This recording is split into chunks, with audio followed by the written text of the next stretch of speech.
Ugh, I forgot to place a delivery order. You start cooking now. That's what my mother-in-law Catherine blurted out on the day we were supposed to have a family dinner with relatives. She had promised to order delivery for the event. Enough food for 10 people. Expecting me to whip up a meal for that many people on the spot is ridiculous. But arguing with Catherine would be a waste of precious time. So I got to work. My name is Mary. I'm 33 and work in a restaurant. My girlfriend owns the restaurant where I work. I'm married to John, a man 2 years my senior, whom I met through work 3 years ago. John is incredibly kind and treats me well, so life is good. The problem is Catherine, who dislikes me. When John and I first moved into our new home, my parents-in-law helped us. To thank them, I cooked dinner.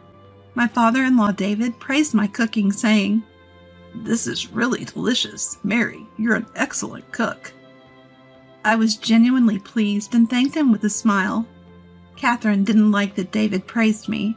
She snapped, "Showing off your cooking skills when you're just an amateur. Don't get carried away. What a snobby daughter-in-law." I was shocked. I had never heard such harsh words from Catherine before. From that day on, she took a dislike to me. Thankfully, we didn't interact much with the in-laws after moving because they live far away. But whenever we did visit, Catherine would sarcastically say, "Mary, will you cook for us? You're good at it, right? What delicious dish will you treat us to today?" I didn't want to cook in front of Catherine anymore, so I'd suggest, "Oh, I'll pass on cooking today. Should we buy something instead?" But then she'd explode. "How dare you? Who do you think you are? Just cook." So I had no choice but to cook every time. And it would have been bearable if she just ate without complaining.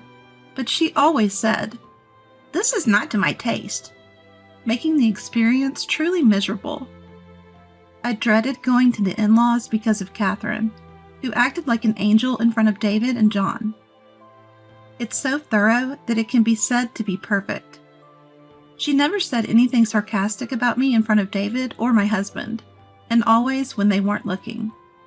The other day, I couldn't stand the stress over Catherine, and finally told David and my husband about Catherine's misdeeds, but they were both skeptical, of course. She was so convincing that when I finally told David and John about her behavior, they were skeptical. But John trusted me, so we started avoiding visits to the in-laws. Then one day, Catherine called. She said some relatives were coming over and they were hosting a dinner at the in-laws.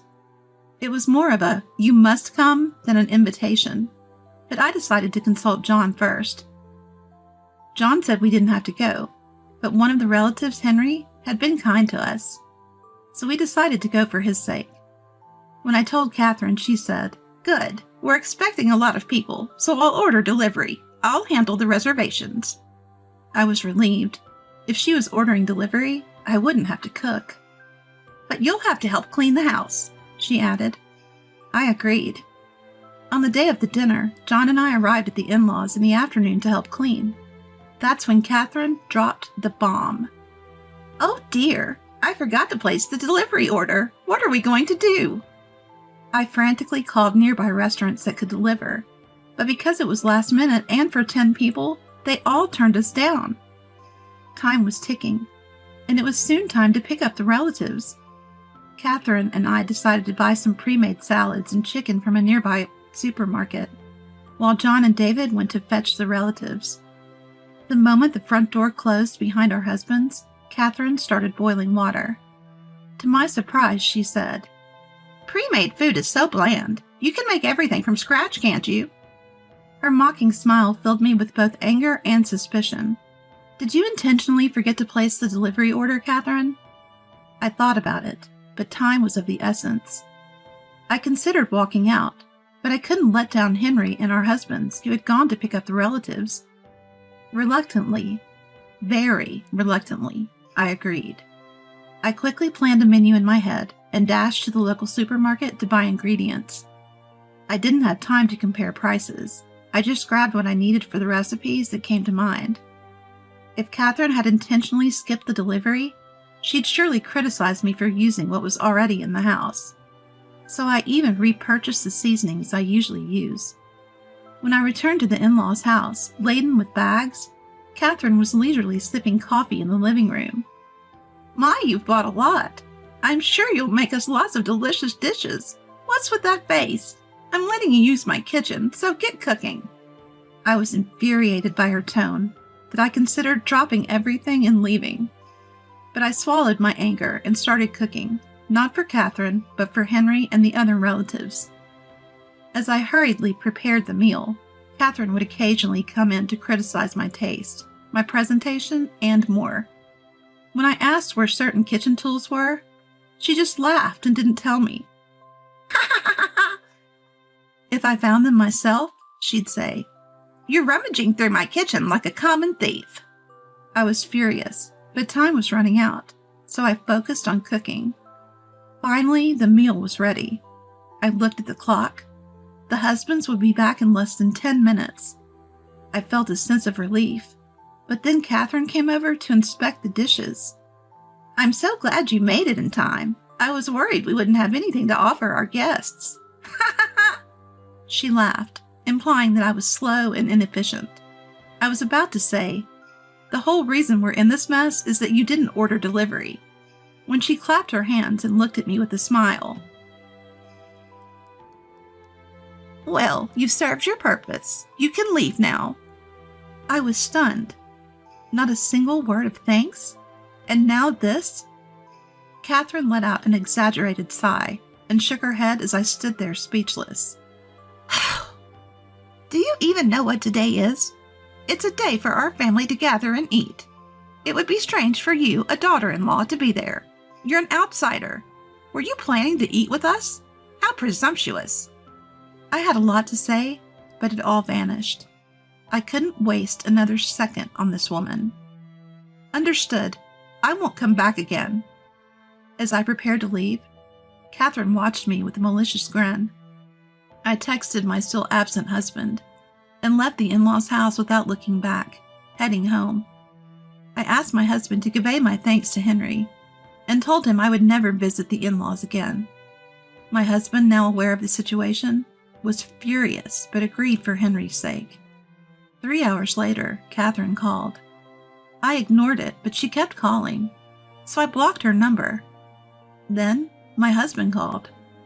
First, he confirmed that he'd thanked Henry, which was a relief. He then told me what happened after I left. Catherine explained my absence to the arriving relatives as a sudden illness. She then served the dishes I'd prepared, claiming them as her own. My husband, who knew the truth, was furious, and David also realized that the food was unlike Catherine's usual fare. He tries desperately to pursue Catherine in front of his relatives.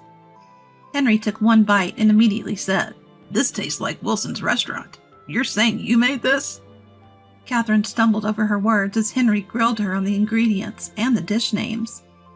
Finally, she admitted, "Actually, I forgot to place the delivery order, so I had it delivered from that restaurant." But then another relative chimed in, "That restaurant doesn't do delivery." Cornered, Catherine finally snapped, "Fine, I apologize for serving food from such a cheap restaurant." Henry and the others were stunned. "That's a high-end restaurant we only go to on special occasions," Henry retorted. And then the relative said, "Wilson's restaurant is a high-end place we go to for special occasions. And didn't you know Mary is training there to take over from her grandfather?" Catherine had mocked me as an amateur cook, but I'd been working as a chef at a high-end restaurant. I may not yet be on par with my grandfather, a master chef with 15 years of experience, but I certainly know more about cooking than Catherine.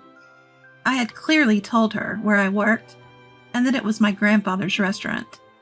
Her mistake likely came from confusing it with similarly named local restaurants. My grandpa's restaurant had been a local favorite for years. There are few other places around here that have also adopted the chef in their names, trying to ride on its coattails. You'll find places like Wallace's restaurant and Watson's restaurant, so maybe that's why Catherine got confused. In today's world, you can find all sorts of information online, but my grandpa despises media attention and turns down all TV interviews. The restaurant doesn't even have a website. Reservations are only taken over the phone, so it must have been hard for Catherine to find it. She heard from relatives that they dined there a few times and muttered, "I thought Mary was just a waitress at some small restaurant." Catherine was ready to laugh it off, but then Henry shifted the focus to me. "Is Mary okay? I heard she's not feeling well. She shouldn't be cooking for all these people if she's sick." "Exactly, Catherine. Did you force a sick Mary to cook? Why isn't she resting in her room? Did you really just make her cook and then send her home?" As the questions piled on, Catherine seemed to break into a cold sweat. That's when my husband showed everyone the message I'd sent before coming home, revealing Catherine's harassment. The relatives were outraged. Despite their long journey, they left, and Catherine kept angrily calling me. While my husband was explaining all this, Catherine was yelling obscenities at me. I couldn't help but laugh at her barely audible shouts of, "Come and apologize." "I promised never to return, so let's just cut ties," I said. A few hours later, my exhausted husband came home. He'd also decided it was impossible to continue relations with Catherine and had cut ties. "Even though I said we're cutting ties, she might still show up. Make sure the doors are locked," he warned. I double-checked the locks on the doors and windows before going to bed. But the next day, Catherine showed up at the restaurant where I work. Even though we hadn't opened yet, she barged in furious. My grandpa, thinking it was a robbery, was met with Catherine yelling, "Your granddaughter is a terrible person. She has no manners."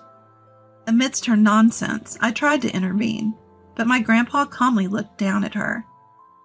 Annoyed, Catherine slammed down a menu. "From now on, I'll educate her as a daughter-in-law should be. As compensation, let me eat here for free. Forever." "What are you talking about? This is nonsense. Bring me some water. I'm going to kick her out," my grandpa said. Stunned by her absurdity, my grandpa shrugged and turned to the staff. Catherine snapped at them. "What are you doing? The customer is always right." "If you claim to be a god, act like one. I'll handle this troublesome person. Mary, go receive the vegetables. They might be waiting," my grandpa instructed me. Just as I was about to head to the back door, Henry appeared. "Good morning. It was noisy and no one was around, so I let myself in," Henry said. Catherine was startled by Henry's sudden appearance and finally quieted down. Henry is actually a farmer and a longtime business partner who delivers produce directly to our restaurant. He also often brings us extra produce that doesn't meet commercial standards. I wanted to be hospitable to Catherine because she's a good relative and an important business partner. Catherine, now alert, started yelling more nonsense about how terrible my grandpa is, but Henry wasn't having it. Angry that his friend of many decades was being insulted, he told Catherine, "You'll never get produce from us again," effectively cutting ties. Catherine shrieked insults at Henry and stormed out of the restaurant. Later on, David and Catherine divorced. She showed no signs of remorse and continued to badmouth me, my grandpa, and even Henry. David had reached his limit and kicked her out. After that, Catherine repeatedly tried to force her way into our home, demanding to live with us. But we had good security measures, so she couldn't get in. We ignored her while alerting the authorities. Eventually she left, perhaps due to neighborhood gossip. Once, she stayed until the police arrived, but fled when approached by a burly officer. We haven't seen her since. Now she lives in a cheap apartment and works a part-time job to pay rent. She keeps complaining about how miserable she is, making it hard for her to fit in at work. She's struggling with her new job since she's always been a homemaker, and seems to be under a lot of stress. She's barely making ends meet, and has been asking relatives for money, but everyone is ignoring her. All her voicemails and messages go to my husband's phone, which we've set to block her calls. Life has been peaceful since. 6 months later, I found out I was pregnant. Maybe it's because the stress from Catherine is gone. But my husband David and my family are all thrilled, and eagerly awaiting the new addition to our family.